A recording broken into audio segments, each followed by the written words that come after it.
we go. Okay, so I got it, finally. I'm here, it's quiet, it's so nice. So I better take advantage of the time that I have. I think I'm gonna do today's and tomorrow's together because we're going to the Getty Museum. Cross my fingers, I can do that now. Cross my fingers, hope to die, stick a needle in my eye. We get to go to the Getty. Yeah, so with all this stupid COVID stuff, we kind of have done no field trips. And then, yeah. So, oh, here I go again. I'm talking too much. Okay, here we go. Let's go. October 4th. And I'm going to have to put my glary glasses on. Ooh, you can see the stupid light in there. I don't like that. I don't like that light. I don't like that light. Okay, here we go. October 4th. Reading makes a fool man. Meditation, a profound man. Discourse, a clear man. Benjamin Franklin, 1706, 1790. Just like honesty, open-mindedness, and willingness are keys to starting us on the path of recovery, study, meditation, and sharing are keys to personal growth. All three are needed to have a rounded recovery in life. If we get by on fellowship and sharing, time may pass without us ever picking up new books or learning new skills. Is that the type of recovery we seek? Maybe yes, maybe no. We decide how deep we go.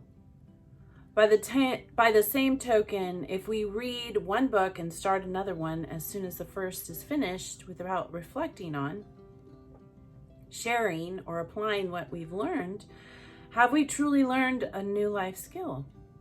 Or have we just incorporated some new vocabulary?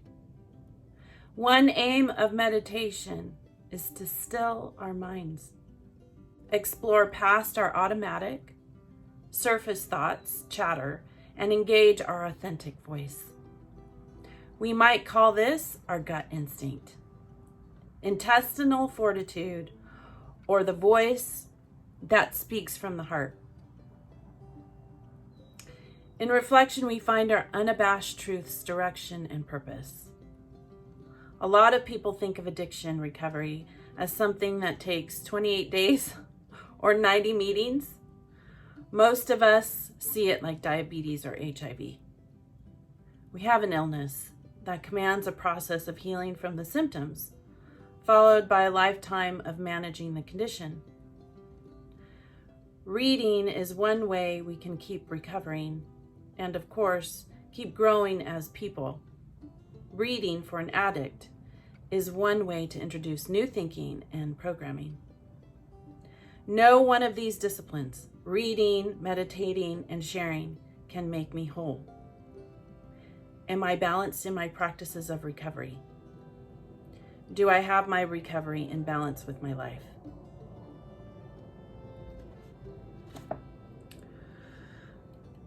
Oh, wow.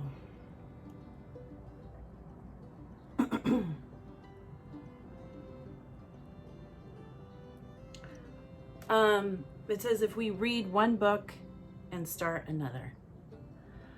I had heard commentary once where it said that, because I have a lot of books, and it said, the person on the other side had said, okay, if you can never get through your book, right?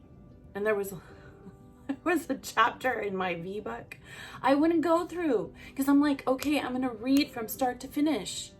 And that wasn't smart because I could have just skipped and just gone to where I needed to go. And that's okay to do that. And if you can't get through the book, the commentator was explaining that. It's okay. You got what you needed. Go to the next book. And that's me. I mean, I will not go through possibly a full book. Like my Frederick Douglass book, I never finished. I can't let him go. He's got to hold my hand through this.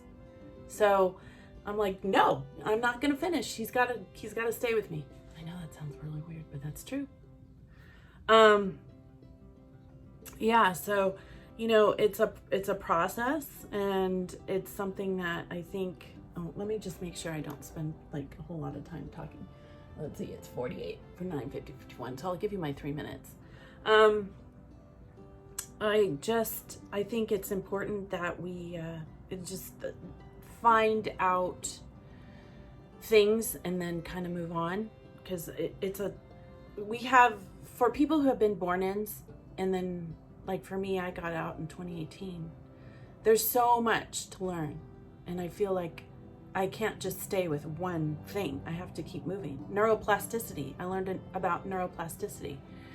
And since I have been going to, I think this will be my 8th Al-Anon meeting coming up this week.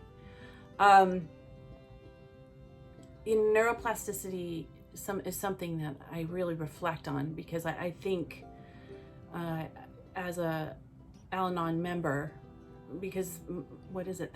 Qualifiers. They call them qualifiers. My qualifier is dead.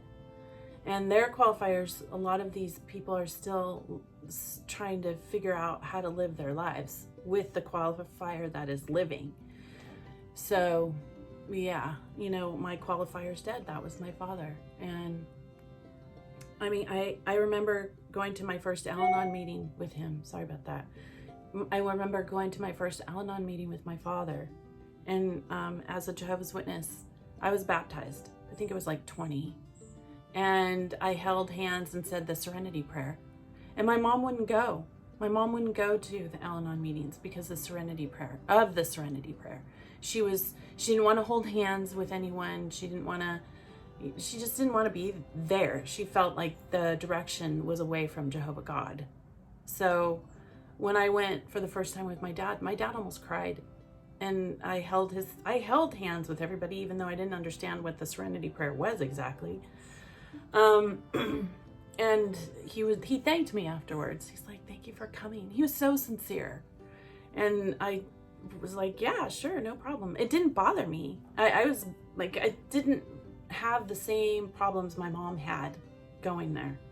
And a lot of Jehovah's Witnesses, I think, feel, well, my mother did. This is my story. So with my mother, she wouldn't go because she felt like it was against Jehovah, basically. Which, it just stopped our recovery as a family. It was really sad. And then my dad would go with her to her, to the therapist that she was going to for molest. So I kind of know about both. I knew about child molesting. So the Inner Child book that I had gone over in 2018. And then AA, because my dad was an alcoholic. And I think he was also molested. I mean, that's what my mother told me. That's what Carlos, his friend, told me. I mean, my mom told my mother, and my mom told me. So, yeah, it's kind of interesting. My qualifier is dead. So dealing with this, dealing with the information, making sure that it settles, doing a lot of YouTube videos on neuroplasticity, trying to figure out, well, what exactly, I wasn't an alcoholic. I didn't marry an alcoholic. I hope my kids are not. I've learned that traumas throughout our being generational traumas, and how epigenetics, you can damage a mouse. They did I think it was a rat.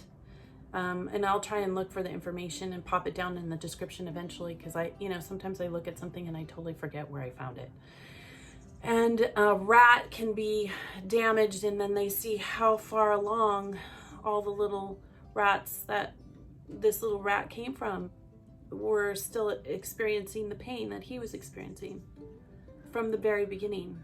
So, we're all connected in some way. And I think that traumas, if you don't fix them throughout time, and if a parent is abusive and then abuses the child, and the child abuses their children, or alcohol, I saw my parent drinking, and he, yes, it affected our family. So I know that we have in our little family, the people that exist still have drinking problems.